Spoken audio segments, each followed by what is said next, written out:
A father went to say goodnight to his 7-year-old son, very well knowing that if he didn't his son would have trouble sleeping. It was a nightly routine between them. He entered the dimly lit room where his son waited under his blanket. With the first glance the father could tell there was something unusual about his son tonight, but couldn't put his finger on it. He looked the same but had a grin that drew from ear to ear. "You okay, buddy?" the father asked. The son nodded, still with the grin, before saying, "Daddy, check for monsters under my bed." The father chuckled a bit before getting on his knees to check, only to satisfy his son. There, under the bed, pale and afraid, was his son. His real son. He whispered, "Daddy, there's someone on my bed." A doctor was working at a hospital where the patients were tagged with colored bands. Green, alive. Red, deceased. One night, the doctor was instructed to get a few supplies from the basement of the hospital, and so he headed to the lift. The lift doors opened and there was a patient inside, minding her own business. Patients were allowed to roam around the hospital to stretch, especially those who have stayed long. The rule was to be back in their rooms before 10. The doctor smiled at the patient before pressing the number for the basement. He found it unusual that the woman didn't have a button already pressed. He wondered if she was heading to the basement too. The lift finally reached the floor where the doors opened. In the distance a man was limping towards the elevator, and in a panic the doctor slammed the elevator button to close. It finally did, and the lift began to ascend back up, the doctor's heart pounding. "Why did you do that?" "He was trying to use the lift," the woman stated, annoyed. "Did you see his wrist?" the doctor asked. "It was red. He died last night." "I would know because I did his surgery." The woman lifted her wrist. "He saw red." She smiled. "Like this one?"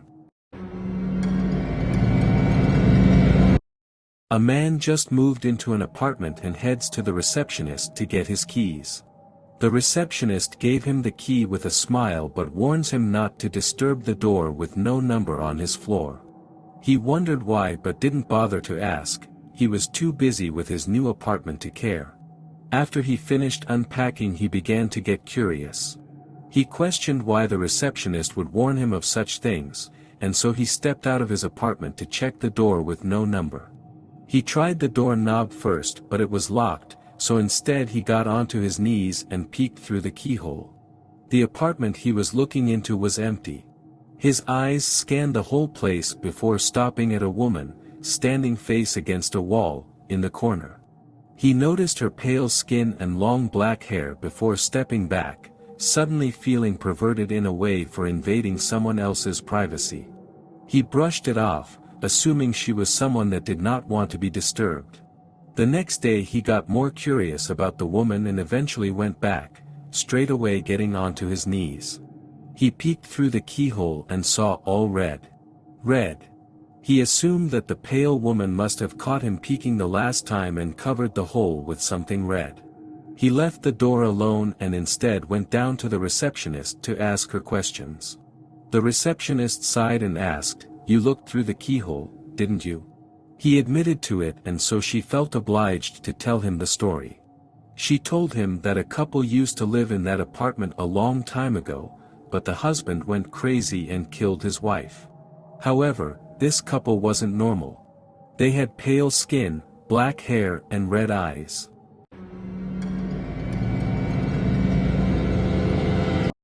A daughter was in her room upstairs, doing her homework, when suddenly she heard her mother call to come down for dinner.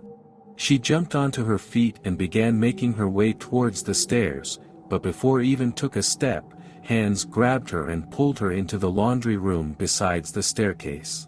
She panicked before realizing it was her mother, her real mother, eyes watery and bloodshot. "Don't go down there, honey, I heard it too." One night when I was 10, I was woken up by my bedroom door opening, followed by someone sitting on my bed. I felt my leg grazed and the bed sink under a person's weight. It's just Mom, I thought, and I opened my eyes. It was not my mom. I found an eyeless boy. He had black, empty sockets, about my age, sitting at the foot of my bed. He extended his hand, and in it was a little box. I was startled but reached out. He pulled back. I reached again and said, "Give it." Then I blinked, and when I reopened my eyes, he was gone. But I could still see the imprint where he'd sat on my bed. Fast forward 5 years. My girlfriend came over to do homework. After she finished, she took a nap while she waited for her parents. When they arrived, I tried waking her up. She opened her eyes suddenly, looking up at a corner where the wall met the ceiling. She pointed there and went back to sleep. I shook her again. She came to full consciousness, and I explained what she'd done. She looked haunted. Up on the wall, I saw a little boy with no eyes. He was there, in a Spider-Man pose, staring at me. I freaked out and told her my story about the same kid. Fast forward another 5 years. I was with the same girlfriend, and we had a 2-year-old. We were living in my parents' house, in my old room. My daughter started waking up at the same time every night, and she'd talk. After a while, I noticed she had almost the same conversation every night. I playfully asked her once whom she was talking to. She said, "It's a little boy. He's nice. He's lost and looking for his mommy." My daughter's nightly conversations continued until we got our own place later that year.